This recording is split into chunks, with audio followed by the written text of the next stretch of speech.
não é só Joana de Anjos, não é só Dr. Bezerra de Menezes, não são só os espíritos luminares que protegem.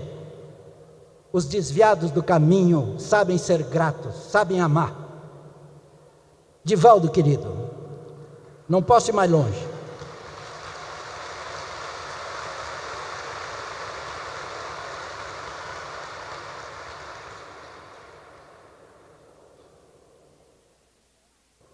Diante da grandeza do teu trabalho e do valor incalculável das tuas realizações, és um homem com H maiúscula.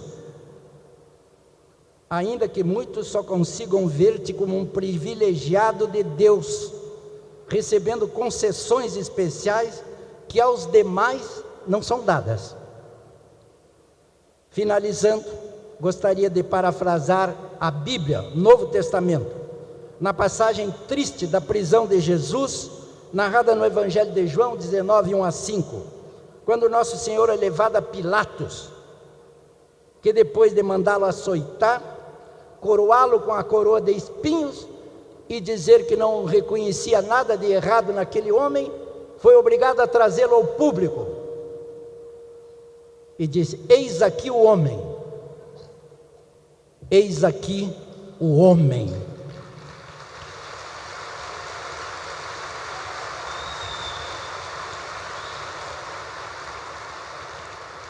Não o mito, ele tem sentimentos como todos nós.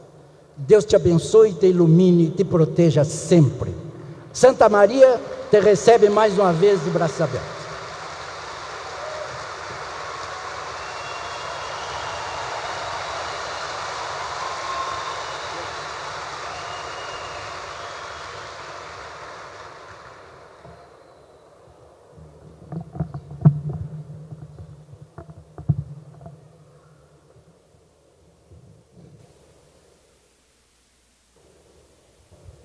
Digníssimas autoridades, presentes ou representadas, senhoras, senhores, queridas irmãs, queridos irmãos espíritas, jovens, nossos votos cordiais de muita paz.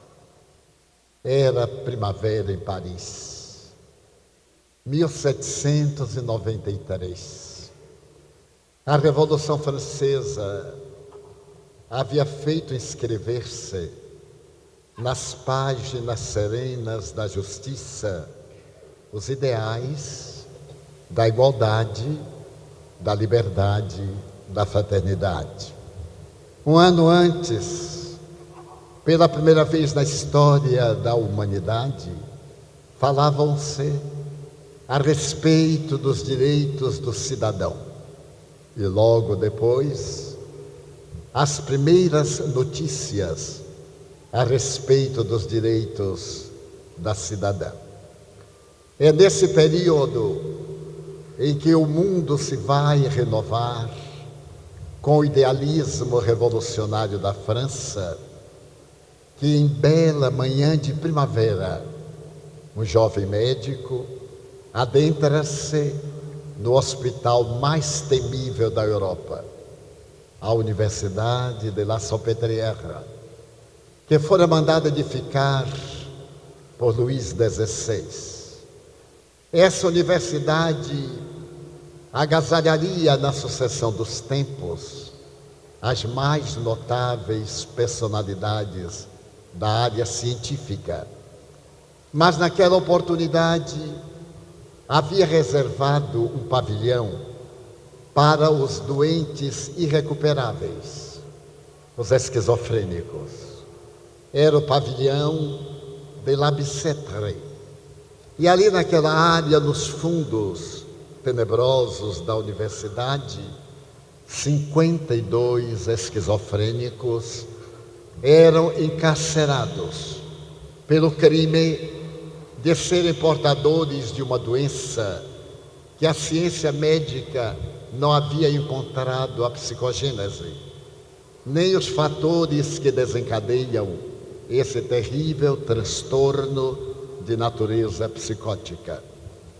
Mas aquele jovem médico havia sido chamado, não há muito, para ser o reitor da universidade. Idealista, como todo jovem, ele aceitou o desafio com uma condição: libertar os pacientes esquizofrênicos e dar-lhes o direito a uma vida saudável, caracterizada pela oportunidade de serem cidadãos. Naturalmente, ao fazer a sua imposição, ele incorrera no grave problema de os colegas perguntarem-lhe: que pretendes fazer com eles? Tratá-los. A função do médico é exatamente procurar descobrir a terapêutica para quaisquer enfermidades. Mas, perguntaram-lhe os colegas: e se tu não conseguires, que farás? Eu os amarei, demonstrando que eles não têm culpa da nossa ignorância. Por essa razão, naquele domingo de sol e primavera parisiense, o jovem médico, acompanhado de um serralheiro, chegara a La Bicêtre. O pavilhão escuso transandava odores pútridos. Naquelas celas invariavelmente fechadas, onde não tinham direito sequer de tomar sol, padeciam indivíduos encarcerados fazia mais de 10 anos, que haviam perdido o contato com a vida em quaisquer aspectos considerada. Ele chega, chama o guarda e diz que agora o novo diretor da universidade, e de imediato determina que aqueles pacientes sejam liberados. Mas o guarda, que nada mais é do que um prisioneiro que toma conta de outro prisioneiro, respondeu que não se atreveria a libertar aqueles pacientes portadores de uma alienação mental, para a qual não havia cura, porque de imediato eles se ergueriam e o matariam. Tais os ódios que vigiam entre encarcerados e guardador de prisioneiros. E tampouco se importava, porque logo depois ele mataria aquele nobre cientista. Havia uma diferença entre os dois. O carcereiro era cidadão. Pela primeira vez na vida, ele experimentava o direito de sair da ralé, daquela massa infame dos que são invisíveis, dos que não têm direito à vida. Mas o médico seria considerado inevitavelmente como um herói, como um grande cientista. Portanto, ele se recusava a libertá-los. Ele voltou-se para o funcionário que convidara e, naturalmente, ele sorriu com um encantamento muito especial. Pediu ao serralheiro que cortasse a corrente de ferro que impedia o acesso às fechaduras das portas enferrujadas. E aquele homem modesto, ignorante, disse: mas eu dou toda a razão ao guarda, porque esta gente é o que há de pior na Europa. Aqui estão inimigos políticos, indivíduos perversos, portadores da loucura, malsinados por Deus, castigados pela divindade, e eu não abrirei a cela. Foi então que aquele jovem médico sonhador acercou-se do guarda, tomou-lhe o molho de chaves, foi até o cadeado central e o abriu. A velha corrente correu através dos anéis enferrujados e ele pessoalmente abriu a primeira porta. Ela rangeu em gonzos enferrujados e ele deparou-se com uma cena pantanosa. Aquela cela, nos últimos anos jamais havia sido aberta. Tratava-se de um lugar imundo, escuso, vulgar, e de uma criatura fantasmagórica que havia perdido o contato com a realidade. O olhar vagava em um céu infinito, sem nenhuma estrutura. E então ele pediu àquele homem imundo, a cabeleira grande, as unhas cravadas nas carnes da mão, para que saísse, e colocou no corredor, um corredor exíguo. Diante do gesto estoico deste homem, o guarda pôs-se também a abrir as celas, e aquele que auxiliava a cerrar aquelas cadeias tenebrosas. E dentro de poucos minutos, o corredor estava repleto com 52 pacientes que ululavam, que urravam, que pediam a misericórdia de Deus, que não sabiam o que fazer. Foi então que algo aconteceu. Um homem de longas barbas saiu rastejando na direção de uma claraboia, um quadrado de vidro resguardado por barrotes de ferro. Abriu braços e pernas, começou a trepar na parede, como se fosse fugir, mas era impossível sair daquele abrigo. Então ele segurou os barrotes de ferro e oscilou no ar. E então deu um grito: "Oh, meu Deus, eu jamais me lembrava da beleza de um raio de sol. Oh, meu Deus!" E soltou-se, caindo de cheio e rastejando-se na direção da pequenina escada de 3 degraus que dava acesso à porta da liberdade. Ali estava o jovem, um canudo de papel pardo amarelado que ele agitava. Era a permissão das autoridades para que abrisse as celas. Então aquele homem envelhecido apertou-lhe as pernas num abraço gentil, e apesar do odor desagradável que exalava, o médico curvou-se, ergueu pelas axilas, deu-lhe um abraço, enquanto o homem dizia em lágrimas: "Muito obrigado, doutor, muito obrigado. Sou eu quem te agradece, porque eu tinha certeza de que no meio desses pacientes alguém havia recuperado a saúde. Sou eu quem te agradece dar-me a oportunidade de amar aos esquizofrênicos que haviam perdido o direito de viver." Esse jovem médico chamava-se Felipe Pinel, e se tornará o pai da medicina psiquiátrica no término do século XVIII, na alvorada do século XIX. O seu gesto estoico seria acompanhado em Roma pelo doutor Chiarucci, que libertou os esquizofrênicos dos pântanos do castelo de Sant'Angelo, próximo ao Vaticano, e também na Alemanha, na Inglaterra, quando o doutor Tucker arrancou de debaixo das águas do rio Tamisa aqueles miseráveis que estavam condenados à morte. É o momento mais grandioso da psiquiatria, porque até então o que se conhecia a respeito dos distúrbios psiquiátricos era mais da superstição, da tradição, da ignorância, do que da própria realidade. Começava uma era nova para o cérebro, essa massa pardo-cinzenta, com o calo, o centro caloso, separado por 2 hemisférios. Ali deveria estar o milagre da vida, que era, afinal, a criatura humana.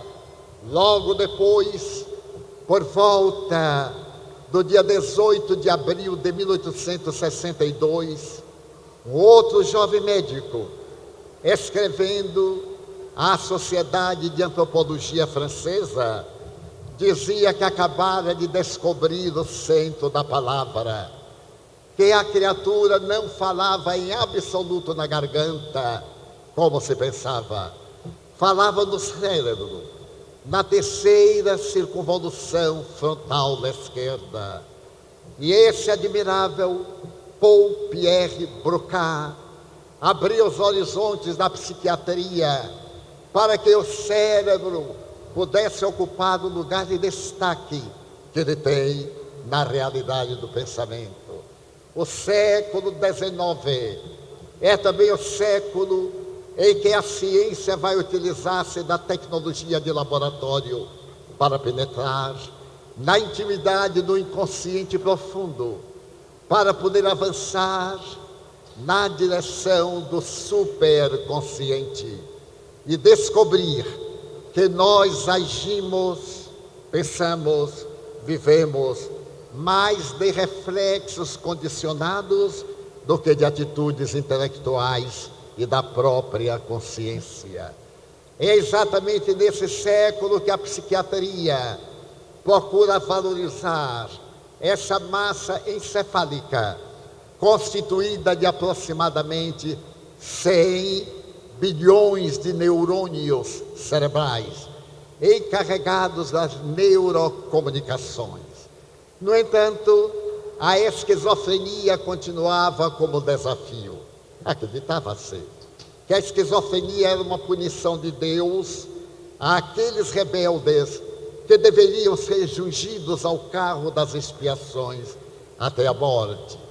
Acreditava-se que aqueles portadores da loucura haviam perdido o direito à vida e a única terapêutica capaz de curá-los era o choque. Então a psiquiatria criou o poço das serpentes. Pegar o indivíduo e atirar naquele abismo onde estavam ofídeos venenosos. E o resultado foi espetacular. Porque quem não morria da queda, quem não morria picado pelas serpentes, continuava esquizofrênico. E para diminuir o número de óbitos, alguém teve a ideia genial de colocar água. E aqueles que não morriam da queda, nem afogados, nem picados pelas serpentes, continuava portador da esquizofrenia. Foi então que, a partir do ano de 1911, às vésperas da Primeira Guerra Mundial, em Viena, uma pessoa doente deu uma estranha peculiaridade, que era chamada melancolia, e que a partir do século XIX, um pouco antes, foi cognominada em língua inglesa como depression, nascendo a palavra depressão. Esse indivíduo era portador de uma depressão profunda e certo dia, encarcerado naquilo que era o hospício e não o sanatório, ele rasgou os lençóis, improvisou uma corda e tentou enforcar-se. O guarda que passava casualmente pelo mesmo lugar, vendo estrebuchar-se, correu, sacou de uma faca, cortou a corda e ele caiu e não morreu. Ficou bom da depressão. Então os médicos anotaram: enforcamento, quando não mata, cura a depressão. Mas aconteceu algo muito especial. Em Zurique, na Suíça, uma jovem senhora estava muito doente, era depressiva, e foi levada a tomar banho. É talvez a primeira hippie da história da humanidade.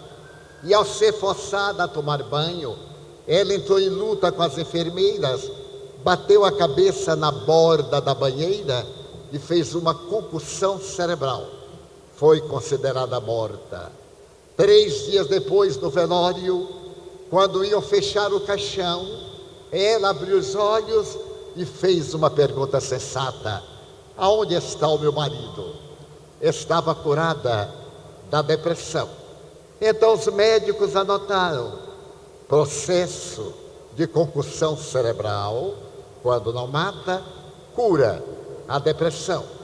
Era peculiar, porque mais tarde, um outro paciente que era esquizoide, depressivo, encontrando a janela aberta do hospício, saltou, procurando nada, e caiu sobre fios de alta tensão elétricos que passavam embaixo. Ele recebeu um choque e foi jogado longe. Não morreu, ficou bom da depressão. Então os médicos anotaram a depressão, porque essas 3 características: concussão cerebral, falta de oxigênio no cérebro; enforcamento, falta de oxigênio no cérebro; choque elétrico, falta de oxigenamento ou oxigenação cerebral. Se nós conseguirmos um método terapêutico científico que faça o cérebro ter anóxia, isto é, falta de oxigenação, teremos descoberto a terapêutica para a esquizofrenia e talvez para a depressão. No ano de 1932, em Viena, um jovem médico americano começou a aplicar insulina e metrazol, 2 substâncias que produziam um relax. E esse relaxamento cerebral fazia que por alguns minutos o cérebro ficasse sem receber oxigenação. Então ele começou a fazer experiências e recebeu um dos pacientes mais famosos do século XIX, aquele bailarino extraordinário russo, que era o encanto das multidões, levado pela sua esposa para a terapêutica do choque, de insulina e de metrazol. Ele recuperou a esquizofrenia. Mais tarde ele teve uma recidiva e morreu esquizoide. Mas então estabeleceu-se que era possível curar-se as enfermidades desse jaez através de choques cerebrais. Em 1935, na universidade próxima aos grandes centros de estudos na Hungria, um jovem médico, notem, um jovem médico, teve a ideia de examinar a diferença cerebral de um esquizofrênico e de um epiléptico. Quando morria este ou aquele, ele fazia uma trepanação craniana, retirava o cérebro e começava a estudar os 2 hemisférios separados por aquele corpo caloso. Então olhava de um lado, olhava do outro e percebeu que havia uma diferença muito grande entre os 2 hemisférios que aparentemente são iguais. Então ele percebeu que o epiléptico não se torna esquizofrênico e que o esquizofrênico não se torna epiléptico. Qual a razão? É que a epilepsia, no momento em que provocava a convulsão, o cérebro ficava sem oxigenação. Então o doutor Stanislav começou a estudar e aplicar a terapêutica, que abriu os espaços para o dia 3 de novembro de 1939 em Roma, quando 3 grandes psiquiátricas reuniram-se para estudar a esquizofrenia. Era um congresso internacional de psiquiatria. Então os doutores Scherletti, Bini e Kalinowski estabeleceram que, através de uma pequena máquina elétrica de 110 volts, com 2 específicos condutores, se aplicada no cérebro, aquela energia de 110 volts entre 4 e 16 segundos, o indivíduo teria uma convulsão semelhante ao fenômeno da epilepsia. E aí nasce eletrochoque terapia. Os anos 50 são os anos gloriosos do eletrochoque. Mas em Portugal, por volta de 1940, o doutor Egas Muniz percebe que essa parte do cérebro lesada, esse lobo cerebral, pode ser retirado. E então apresentou à Sociedade Internacional de Psiquiatria a experiência da lobotecnologia e, ao mesmo tempo, a experiência de retirar o lobo enfermo e o indivíduo que era agressivo, embora ele permanecesse numa situação de relativa idiotia, era, portanto, um indivíduo saudável. E a ciência médica logo percebeu, nos anos 60, que a esquizofrenia tratada à base do eletrochoque produzia no indivíduo uma perturbação do sistema nervoso central, do simpático e do parasimpático, levando à exaltação esquizoide ou à depressão profunda.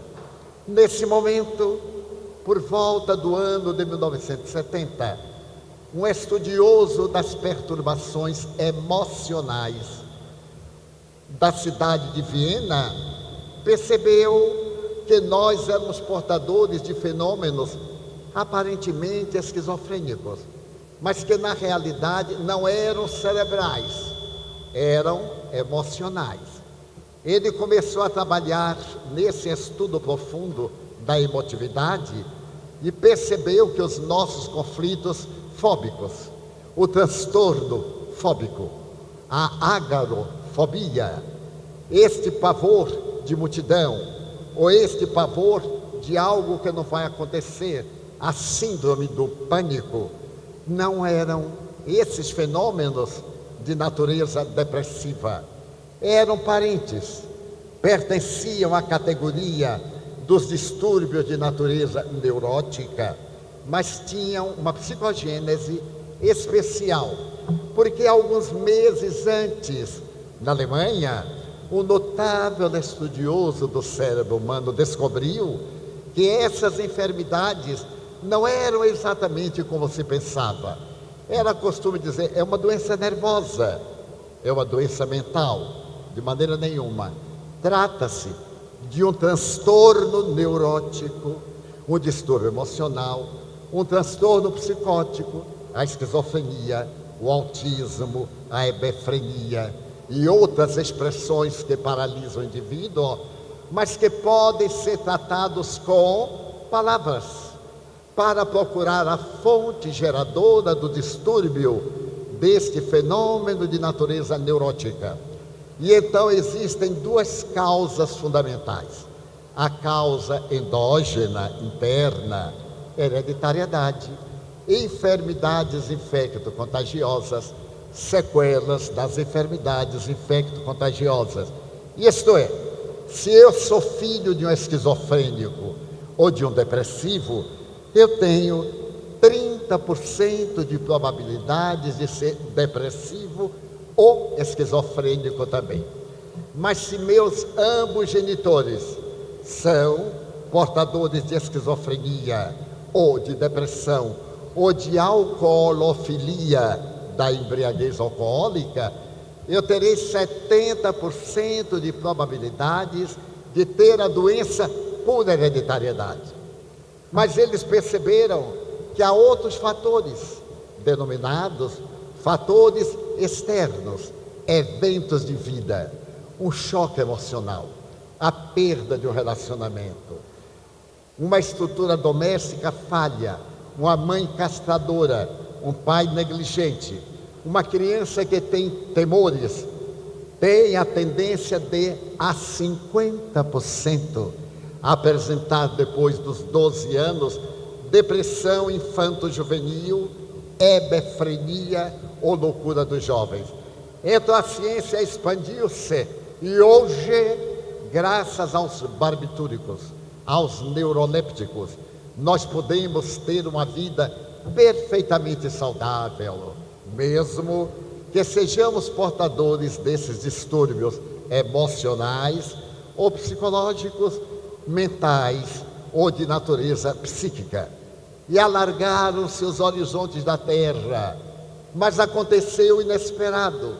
À medida que o progresso tecnológico fez crescer o desenvolvimento, nós perdemos o contato com a nossa realidade. Nós saímos do si profundo, o self. Nós saímos do ser que somos para a periferia. Importante não é o que somos, é o que apresentamos. Nasceu o individualismo. E como maneira de exibição, nasceu o consumismo. E como necessidade de apresentar as nossas características marcantes no século da decadência moral, o sexismo. São os 3 ismos que atormentam a sociedade contemporânea. E, em consequência, nós temos uma sociedade maquilada, muito bem maquilada de prazer, de beleza, de indumentária de grife, de sorrisos aprendidos no espelho, porém profundamente infeliz. Porque o sucesso nas coisas não fez a pacificação no íntimo do indivíduo. Se a sua meta é um título acadêmico, raramente é pelo ideal, senão pelas conveniências econômicas da profissão mais renosa.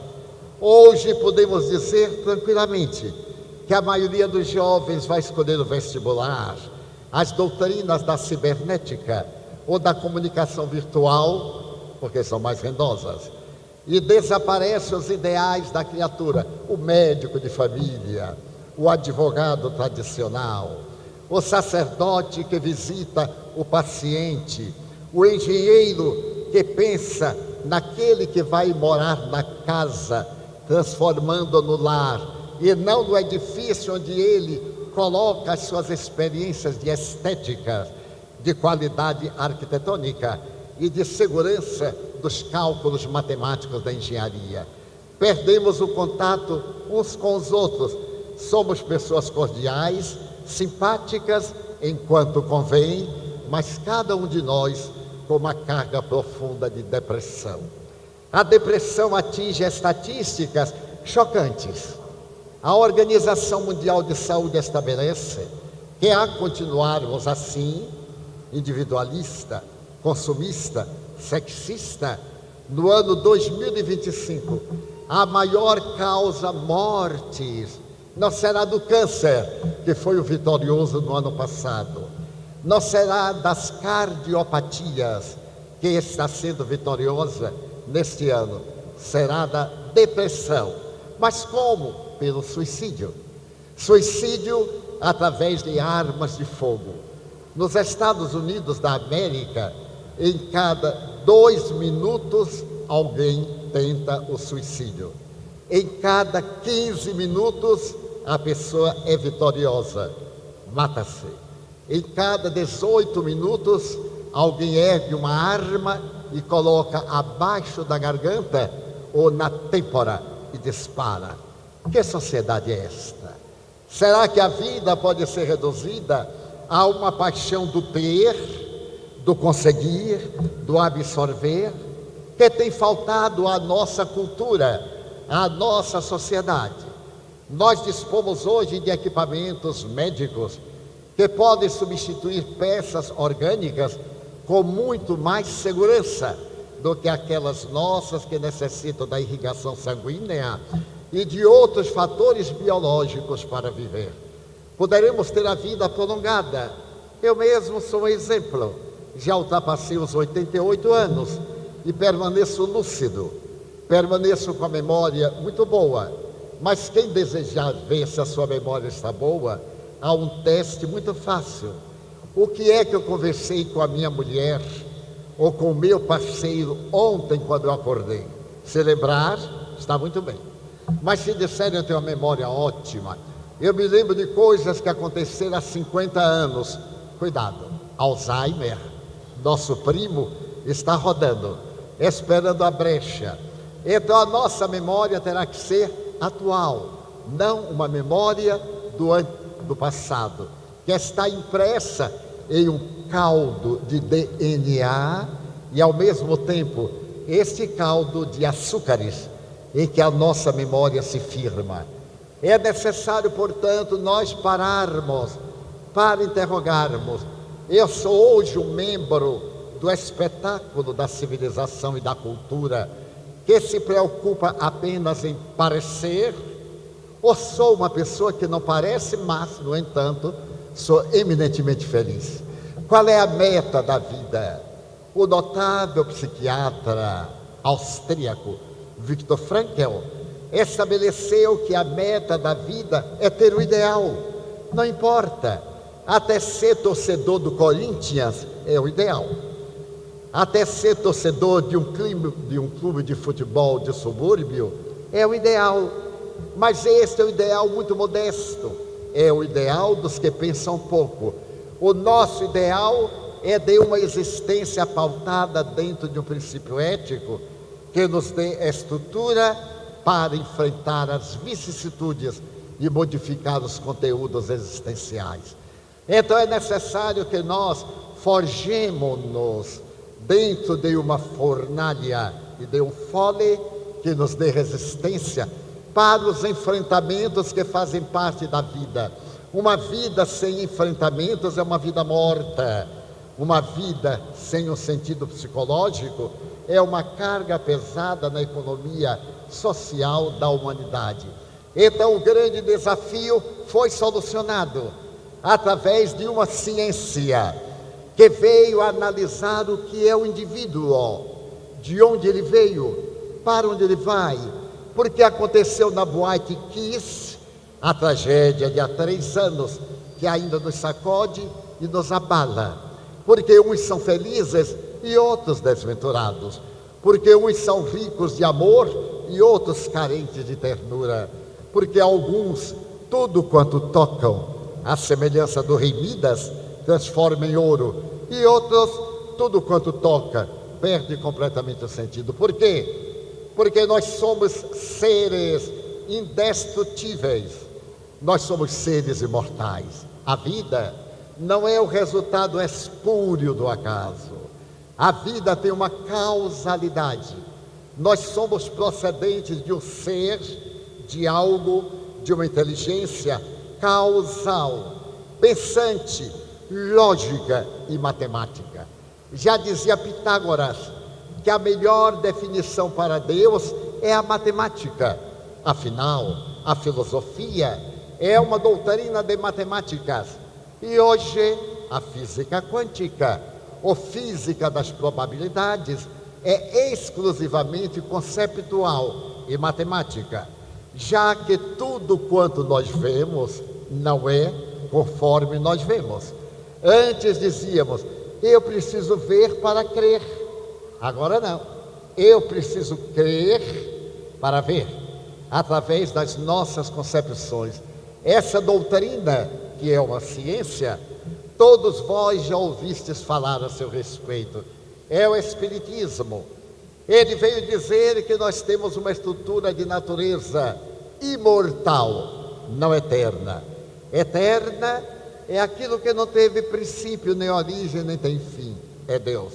Nós somos imortais desde que criados, e temos em nossa jornada 2 propostas que são inequívocas: o livre-arbítrio, a ação da vontade e o determinismo. Nasceu, morre. Mas eu poderei morrer a depender de como me comporte. Tanto eu posso morrer de um câncer pulmonar derivado do modesto cigarro. Cada cigarro que eu coloco na boca, eu diminuo X quantum da vida que me está destinada.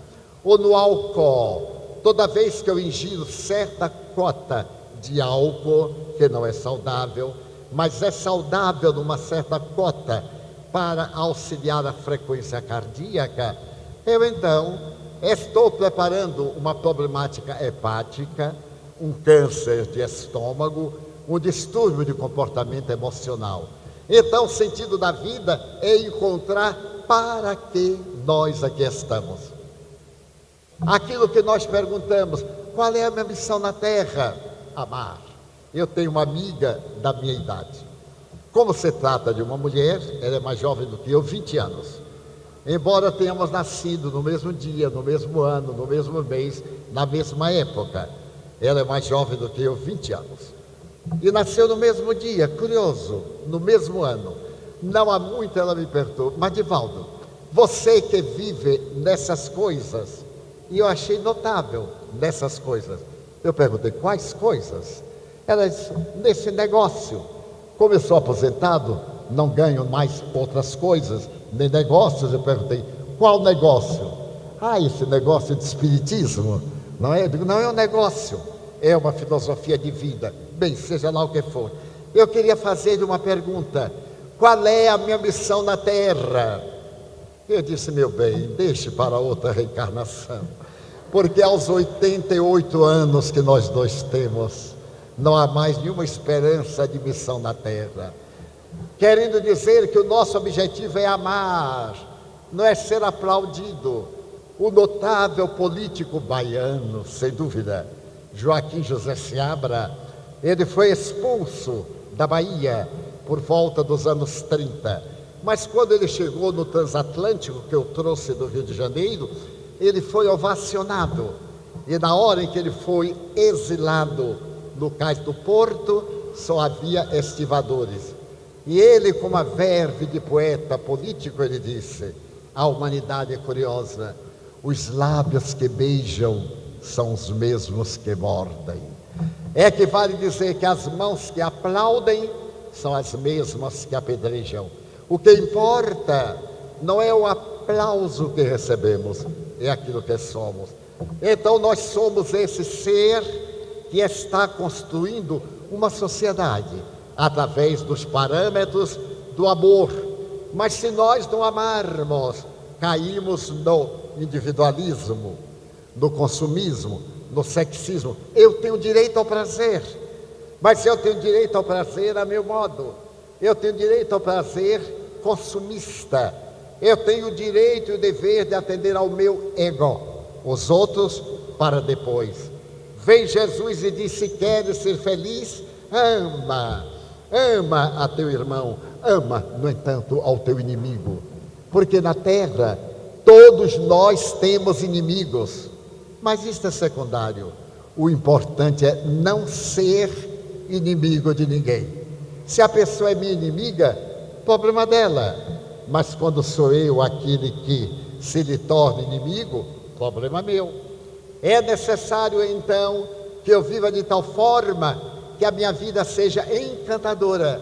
Ao ser uma vida encantadora, porque eu tenho uma meta pela frente a defender, os neurônios cerebrais produzem neurocomunicações, e então eu sou uma pessoa alegre, generosa, plena. Terei problemas? Evidentemente, porque o problema da criatura é a própria criatura. É a maneira como a criatura resolve o seu problema. É comum nós resolvermos o problema adiando. Não, hoje exatamente não, porém amanhã. E quando chega amanhã, bem, não há nenhuma pressa. Então chega inesperadamente a irmã morte e arrebata o indivíduo. Então ele se apega e quer recomeçar. É tão curioso na história universal. A rainha Elizabeth I, por volta do século XVI, foi a mulher mais poderosa do mundo. O sol nunca se ocultava que não estivesse brilhando sobre o território inglês. E a hora da morte, essa mulher que jurou ser rainha e virgem, naturalmente ela teve muitos amantes, ela gritou para o alto: ó Deus, dá-me 10 minutos a mais, e eu te darei metade do meu reino. Como era egoísta. Deus não lhe deu nenhuma importância, tomou-a e ficou com o reino inteiro, que passou para os seus descendentes. Então nós necessitamos de encontrar o reino de Deus dentro de nós, a paz, não ter adversário, não nos deixarmos consumir, postergando o enfrentamento da nossa realidade. Eu estou assim, mas eu não sou assim. Eu sou um espírito imortal. Estou vivendo uma experiência que deverei enfrentar, alargando os horizontes para que, por fim, eu me sinta pleno, apesar dos limites que a vida me impõe. O Espiritismo, então, explicou que nós temos relacionamentos bons e maus. Os relacionamentos bons ajudam-nos, os relacionamentos maus perturbam-nos.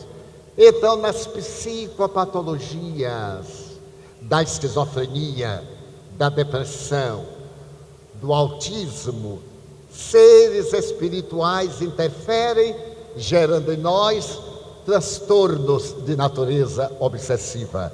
porque nunca estamos a sós. Allan Kardec, o codificador da doutrina espírita, perguntou às entidades venerandas: é crível considerarmos que nós estejamos a sós ou acompanhados? E os espíritos responderam à pergunta que é formulada um pouco diferente: estais sempre muito mais acompanhados do que imaginais. Equivale dizer que nós estamos dentro de uma existência na qual a nossa liberdade de livre-arbítrio está na razão direta da equação do nosso pensamento. Pensemos bem e atrairemos espíritos nobres.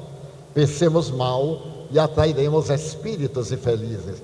Mas mesmo sem pensar, nós os atraímos, porque não é esta existência a nossa vida única. A vida é una e as existências são partes desta vida. Da mesma forma que a partir do maternal, da creche, do jardim, do fundamental e das outras expressões da pauta escolar, eu chego à universidade para poder enfrentar a academia do mundo. Na nossa existência, nós temos várias existências, onde e quando estabelecemos o efeito dos nossos atos. Os indianos costumam chamar a lei do karma, equivale dizer pagar as dívidas conforme as cometeu. Mas ao mesmo tempo eles usam uma outra palavra, a lei do dharma, receber os frutos sazonados dos nossos atos. O Espiritismo sintetizou as duas palavras numa lei da física, porque a lei de filosofia é uma ciência, lei de causa e efeito. Todo efeito provém de uma causa, logo, todo efeito inteligente provém de uma causa inteligente. Se eu semeio a couve, eu não colherei senão a couve. Como diria Rui Barbosa, se tu és egoísta, tu plantas a couve porque comes amanhã. Se tu tens o ideal, tu plantas o trigo porque comes daqui a 3 meses. Mas se tu és verdadeiramente um cidadão, tu plantas almas para colheres amigo nos caminhos da eternidade. Então o Espiritismo vem nos propor que na psicopatologia das enfermidades de natureza psíquica, esquizofrenia, autismo, hebefrenia, catatonismo, existe o problema orgânico e o problema espiritual. O problema espiritual pode preceder ao orgânico e depois de algum tempo o organismo assimila esses fluidos deletérios, essas energias perturbadoras e adapta-se, nascendo a enfermidade orgânica.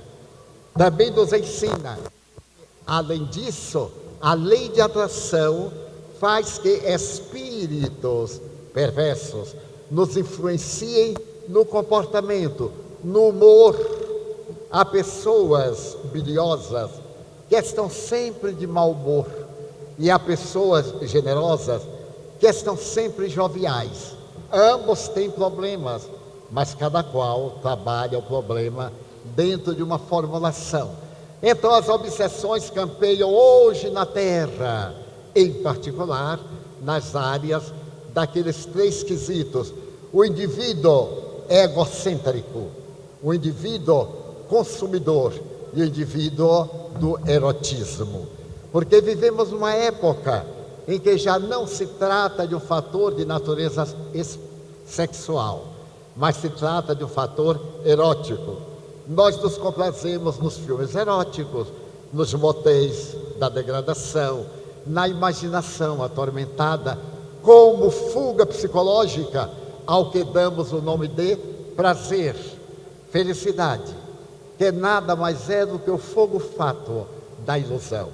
Então o Espiritismo nos vem convidar para uma nova ética, a ética que está sendo elaborada neste momento de transição planetária. Aí estamos numa crise de alto porte de natureza econômica, social, moral, internacional, e estamos nós nesse bárataro, jogados de um para o outro lado, sem saber o rumo a tomar. Qual seria a postura ideal? Primeiro, a viagem para dentro. E a pergunta sem retoques: o que é que eu quero da vida? 98% vai dizer dinheiro. Muito bem. Para quê? Para gozar. E depois, para arranjar um médico para tratar da saúde abalada. Porque depois de gozar, nós não temos o que fazer e vamos desequilibrando. Mas a tese não é minha, a tese é do Dalai Lama. Alguém perguntou: como é que o senhor vê a civilização do Ocidente? E ele disse: paradoxal. A pessoa trabalha, arranja dinheiro, arranja prazer, atinge a plenitude e começa a gastar tudo que juntou para recuperar a saúde que perdeu enquanto estava gozando. Então a nossa luta é essa luta do não sei o que fazer da minha própria existência. Os grandes psicólogos, psiquiatras, sociólogos, ético-morais propõem: ame, abra o seu coração a alguém, seja você aquele que disputa a honra de servir. Eu vou dizer isso em umas outras palavras. Certa feita, um repórter do The New York Times estava em Times Square, a sala, ou melhor, a praça mais iluminada do mundo. Quando eu era jovem, eu estive em Times Square pela primeira vez no ano de 1969. E a Times Square, da minha imaginação, deveria ser algo extraordinariamente grande e voluptuoso. E quando eu me vi em Times Square, naquele momento das 18 horas, em que acendiam as lâmpadas e ficava a claridade do dia, eu olhei com esse despeito de terceiro-mundista, porque o Brasil era terceiro mundo, agora ele está baqueado de mundo em desenvolvimento. É sempre a hipocrisia que prevalece. É de desenvolvimento para os poderosos, porque continua miserável para os miseráveis. Eu então olhei para Times Square e disse: qual é a vantagem de Times Square? É uma praça um pouco maior do que isso aqui. Na minha terra natal nós temos praças muito maiores, porém pessimamente iluminadas. E ali estava em Times Square um homem coberto por um papelão.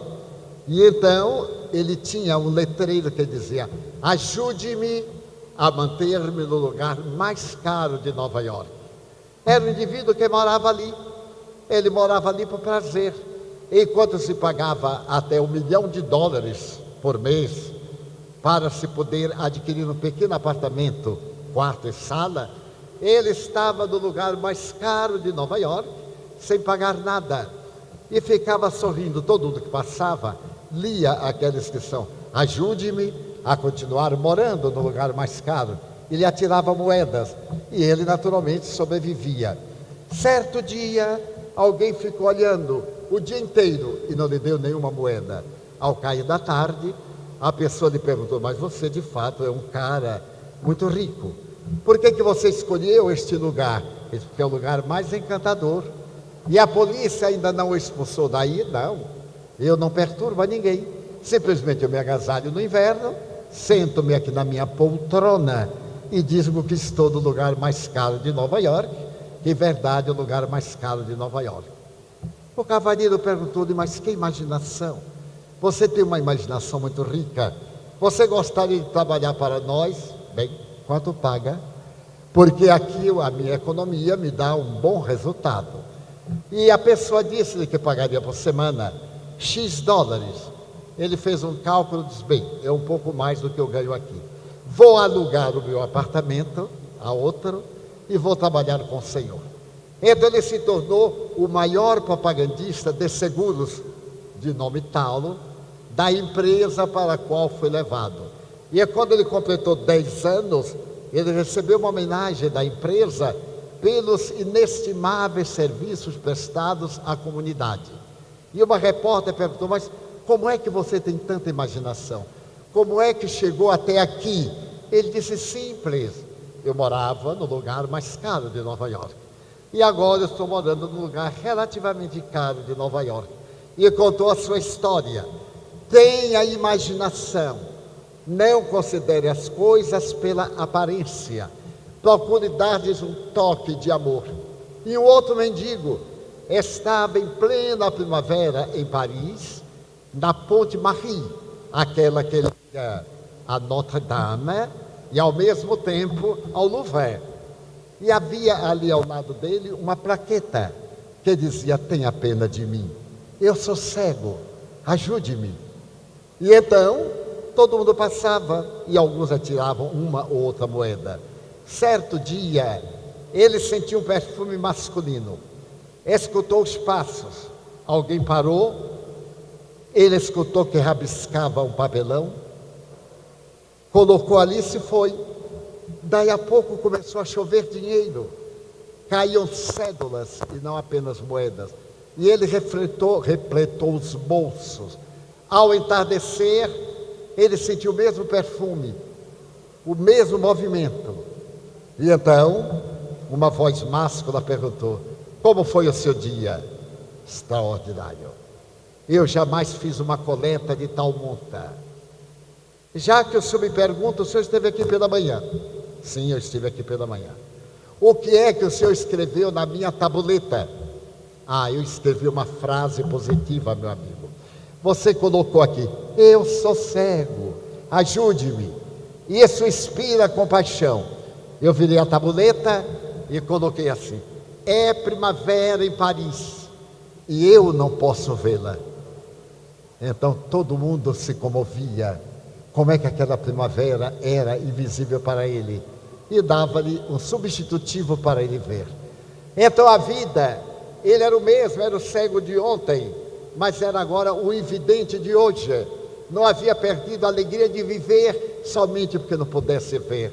Cabe-nos a nós o cultivo de pensamentos: eu sou cego e hoje é primavera, amanhece dia novo e eu estou atormentado por um número de espíritos que se comprazem em me afligir, e eu estou nessa depressão profunda pelo prazer masoquista de sofrer, e eu tenho delírios de natureza esquizoide sob a ação perversa de entidades malignas. Que fazer? Mudar de atitude para a vida. Eu venho trazer-vos uma mensagem de alegria. Vale a pena viver, mesmo que com as saudades daqueles seres queridos que viajaram no malfadado incêndio de há 3 anos. As recordações daquela tarde, noite, madrugada, semanas e anos que se passaram, devem converter-se agora na alegria do futuro encontro. Aqueles seres queridos não morreram, não se decompuseram, transferiram-se, esperam por nós, amam-nos e estão conosco na expectativa de um doce e terno abraço para a nossa plenitude. Allan Kardec foi o verdadeiro Felipe Pinello, que nos está arrancando das garras da obsessão, daquele pavilhão de la Bicêtre, para que possamos ser curados em nossas dores, sermos tratados em nossas chagas. Este é o momento de sermos felizes, com um pequeno investimento, alto amor, dar-se o direito de ser feliz. Mas eu tenho desafios, somente crescemos quando temos desafios. Olhemos a noite tempestuosa, ela arrebenta a natureza, ela vergasta, mas no dia seguinte a natureza se recompõe, as árvores despedaçadas reverdecem e a vida é tua. Nós hoje dispomos de um mecanismo científico, filosófico, ético, moral, que nos traz a figura incomparável de Jesus, para poder enxugar-nos o suor, para diminuir-nos o pranto e para dizer-nos: vinde a mim, vós que chorais e que sofreis, tomai sobre vós o meu fardo, recebei de mim o meu jugo, suave é meu fardo, leve é meu jugo, vinde a mim, eu vos aliviarei. Todos nós temos um fardo pesado, que gostaríamos de repartir com alguém, de compartilhar com um ser amado. Todos nós carregamos uma cruz invisível, que nos vai triturando o coração, mas Jesus é o grande parceiro que toma da nossa cruz sobre os seus ombros e diz suavemente: eu te amarei até a consumação dos séculos.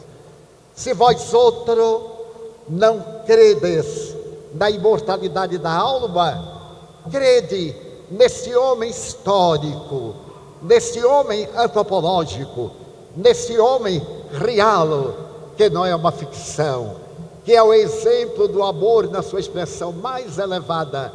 E na medida do possível, sede vós aquele que desfruta da honra de amar. Bem-aventurado é quem ama, quem pode estender os braços e afagar a humanidade dizendo: meu Deus, eu gostaria de dizer-te que eu amo a vida, que para mim é bela e é consentida. Muito obrigado, Senhor, por tudo que me deste, por tudo que me dás. Obrigado pelo ar, pelo pão, pela paz. Obrigado pela beleza que os meus olhos veem no altar da natureza. Olhos que fitam o céu, a terra e o mar, que acompanham a ave ligeira, que voa fagueira pelo céu de anil e se detém na terra verde, salpicada de flores em tonalidades mil. Muito obrigado, Senhor, porque eu posso ver meu amor, mas dentro da minha emoção eu detecto aqueles que choram, que sofrem, que se debatem na escuridão, que andam na solidão, que sofrem na multidão. Por eles eu oro e a Ti eu imploro comiseração, porque eu sei que depois desta vida, na outra lida, eles também enxergarão. Muito obrigado pelos ouvidos meus, que me foram dados por Deus, ouvidos que ouvem o tamborilar da chuva no telheiro, a melodia do vento nos ramos do almeiro, as lágrimas que choram os olhos do mundo inteiro, ouvidos que ouvem a música do povo que desce do morro na praça a cantar, a melodia dos imortais que se ouve uma vez e não se esquece nunca mais, a voz melodiosa, canora, melancólica do boiadeiro e a doce luz que verte dos olhos do mundo inteiro. Diante da minha audição, eu constato os que são surdos e não têm percepção. Eu oro por eles, porque eu sei que depois desta dor do Teu reino de amor, eles também escutarão. Obrigado pela minha voz, pela sua voz, pela voz que ama, pela voz que declama, pela voz que ensina, que alfabetiza, que legisla, que trauteia uma canção e Teu nome profere com dulce emoção. Diante da minha melodia, eu quero orar por aqueles que sofrem de afasia, que não cantam de noite, que não falam de dia. Oro por eles, porque eu sei que depois desta prova, na vida nova eles cantarão. Obrigado, Senhor, pelas minhas mãos, mas também pelas mãos que aram, pelas mãos que semeiam, mãos que agasalham, mãos de ternura, que libertam da amargura, mãos que apertam mãos, mãos de psicografias, mãos de poesias, mãos de sinfonias, mãos que atendem a dor e a transformam em alegria. Pela minha faculdade de amar, do suor e das lágrimas do idoso enxugar, eu quero dizer-te da alegria imensa de ter no seio o corpo de um filho alheio. E agradeço os pés que me levam a andar sem reclamar. Muito obrigado, Senhor. Diante do meu corpo perfeito, eu Te quero louvar, porque eu vejo na terra aleijados, amputados, marcados, paralisados, que se não podem movimentar. Eu oro por eles, porque eu sei que depois desta expiação, na outra reencarnação, eles também bailarão. Obrigado, por fim, pelo meu lar. É tão maravilhoso ter um lar. Não é importante se este lar é uma mansão, um duplex, um ninho, um grabato de dor, uma casa no caminho. seja lá o que for, mas é importante que dentro dele exista a figura do amor de mãe, ou de pai, de mulher, ou de marido, de filho, ou de irmão, a presença de um amigo, alguém que me dê a mão, porque é tão triste viver na solidão.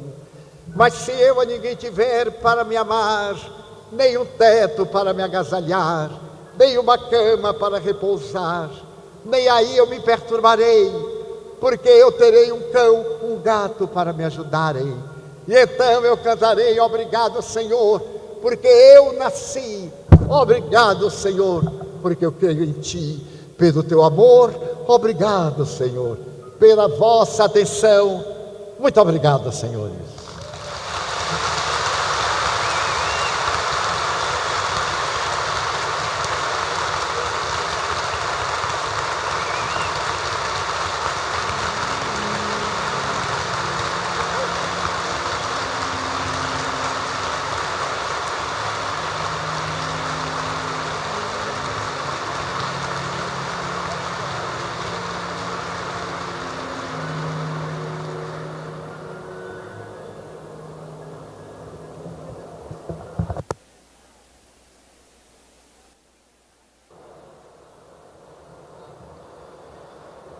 Meus amigos, agradecemos mais uma vez, principalmente ao incansável Divaldo Franco, que com certeza iluminou a noite de todos nós, assim como fez ontem em Santa Cruz do Sul e assim como vai fazer amanhã em Pelotas, no sul do estado. É por isso que desejamos ao Divaldo e toda a sua equipe uma ótima viagem. Aqueles que desejarem, o Divaldo vai conceder mais autógrafos em seus livros a partir de agora, aqui ao lado do palco. A vocês que permaneceram, pelo carinho imenso depositado no amigo Divaldo, o nosso muito obrigado.